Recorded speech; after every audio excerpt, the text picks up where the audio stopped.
Hello everybody, it is your Realtor, Tia Deutschmann, back with another video. And today we are going to be discussing how to prepare to sell your home. So we're gonna jump right in. Step 1, decluttering.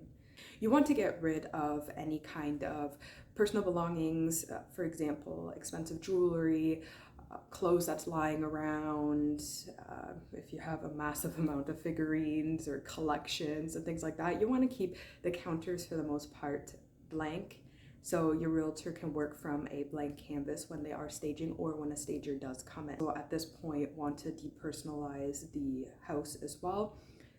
Nobody wants to see a big memorial of your whole family plastered on the wall.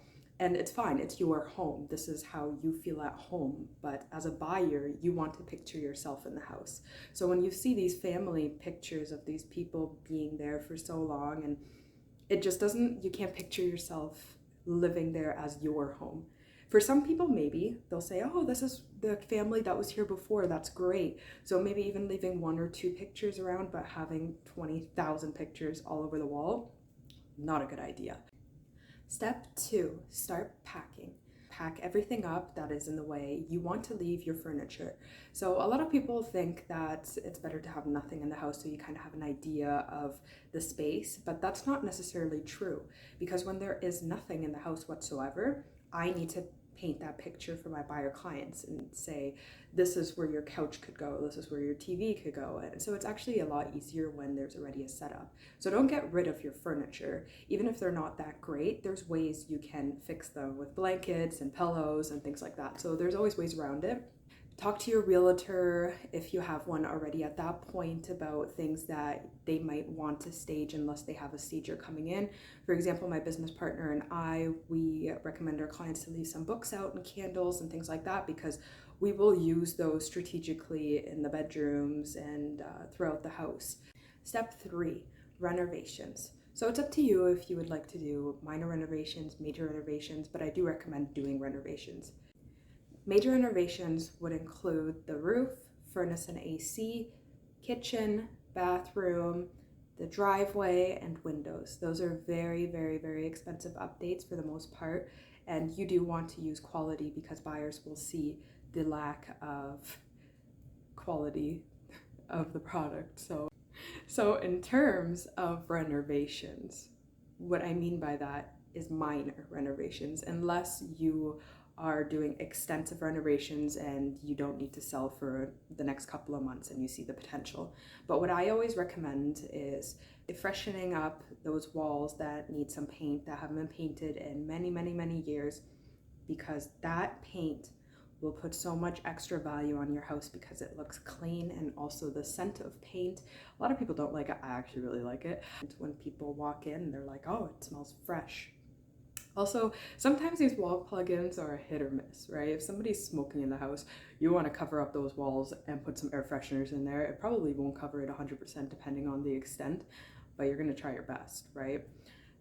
Also for minor renovations, I would also even say some carpet. If you have carpet in the house, get rid of it and lay other types of flooring. That can be more expensive. Step 4, if you have not by now, find an amazing realtor. And again, you have one right here, like I say in every single video, and they will guide you now from this point forward.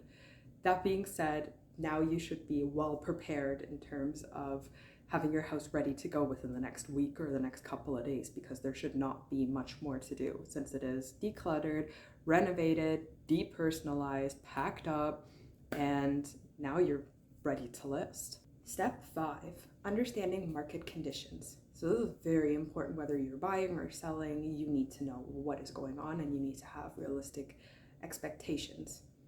So after they've done their walkthrough, they would have to do a CMA to compare what the neighborhood is dictating in terms of pricing. So if you're looking at a house that has wallpaper and carpet throughout in 2021, that is not a desirable feature. So unless you are willing to renovate those things, which I do highly recommend again, then you are looking at a lower bracket in terms of pricing that your neighborhood is suggesting. So that is what they will do, and they will essentially explain to you exactly what they did to get the price range that they have in front of them. Step 6, listing your property. So during the listing, there's going to be buyers that will be walking through your property, and I highly recommend that you are not present for this. Sometimes it is actually easier for you to just go and stay at a family member's house, just because the flexibility of time frames is a lot easier. I know some people can't do that. They have kids, or they work weird shifts where they just can't, or they don't want to leave. Then your realtor should also be giving you some advice in terms of what you should be doing to ensure that your property will be in good condition, because you never know what people are doing when they walk through. They're going to move things and look at things. So even just checking in every evening, or taping down your toilets, you'd be surprised what has happened in the past. Taking all of the expensive items that you have that could potentially be stolen. There's so many things, other things that need to be mentioned as well, but your realtor needs to inform you on this. Step 7, celebrate. You have now sold your property, whether it went through a bully offer or it went through offer presentation. You have now sold your property successfully.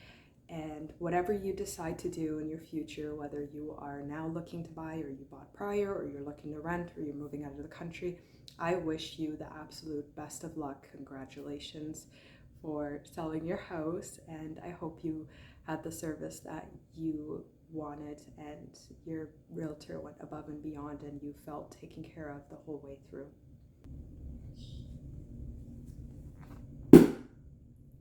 Cheers. Thank you so much for watching. Please like and subscribe this video and follow me on Instagram at @Deutschmann_real estate. And I'll catch you guys later.